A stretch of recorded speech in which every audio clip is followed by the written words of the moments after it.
Thank you, Chairman Shelby, and thank you, Vice Chair Mikulski, and thank you so much, Attorney General Lynch, for your leadership at the Department of Justice and for appearing before the Appropriations Committee again. I was encouraged in your testimony earlier that you want to focus on the smart and effective enforcement of our existing gun laws. And I think the budgetary proposals that you've laid out and the elements of the executive order that you've covered are strong and good attempts to do exactly that. I was pleased to hear you as the nation's top law enforcement official, review what you believe to be the well-settled constitutionality of the actions proposed in the executive order and the actions proposed in the budget. So rather than debating that further, I'm going to move forward to what you view as the most valuable parts of the budget request, something where this committee will be taking action. A portion of the President's announcement was the addition of 200 new ATF and 230 new FBI personnel. As we've discussed, I have seen tragically firsthand in my hometown of Wilmington what a dramatic spike in gun violence can do to disrupt a town and a community, to wreak destruction and pain and loss on families and whole neighborhoods. And I am grateful for how the Department of Justice, through its Violence Reduction Network, has provided additional resources. But I've also seen how access to better quality background checks, access to better quality ballistic information, and an increased federal law enforcement presence can make a significant difference. Can you explain in a little more detail why these new ATF agents and new FBI personnel, these new examiners and investigators are really necessary, and how they can help reduce gun violence, not just in my hometown, but in rural areas and in urban areas all over this country?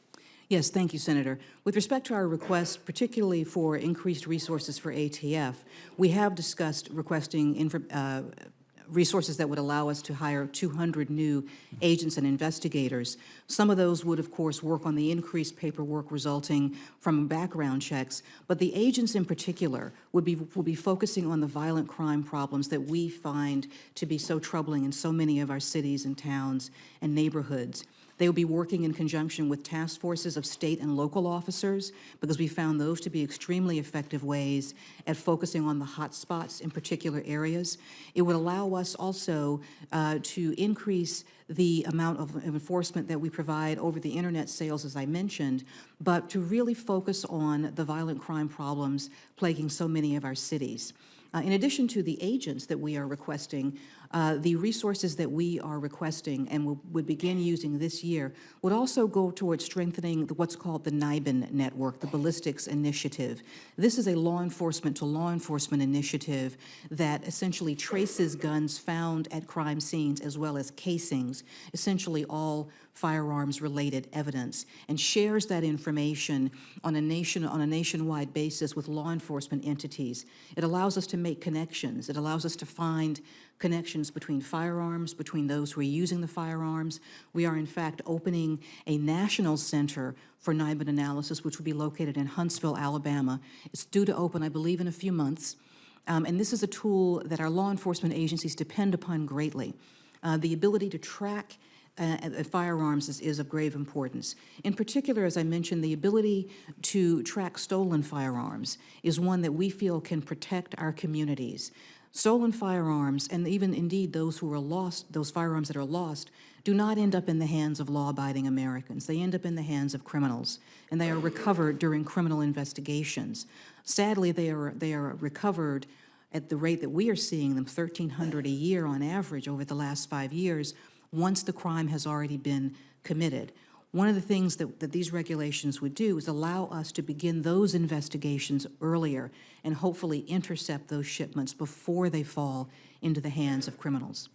Let me, just in closing, thank you for the very good work that your team has been doing in partnership with the Wilmington Police Department. John Skinner, who's the lead in the Office of Justice Programs, the Bureau of Justice Assistance, has done a great job. I've gotten to see firsthand how better access to NIBIN, better access to ballistics tools has improved our homicide case clearance rate in Wilmington from 10% 2 years ago to 50% this year. That makes a real difference. And having access to world-class and timely analysis and insight of ballistics evidence has significantly improved the investigatory and prosecutorial outcomes in my hometown. I am excited about this work. It is my hope that on a bipartisan basis, we can invest the resources to strengthen federal law enforcement, to tackle gun violence around our country. As was said by Senator Mikulski in the opening, it is a crime, a shame, that Americans literally in their going to church to worship, going to see movies, going to college classrooms, going to elementary school, have been victims of gun violence, and we must do more together to tackle this very real problem facing our nation. Thank you, Madam Attorney General. Thank you, Mr. Senator. Senator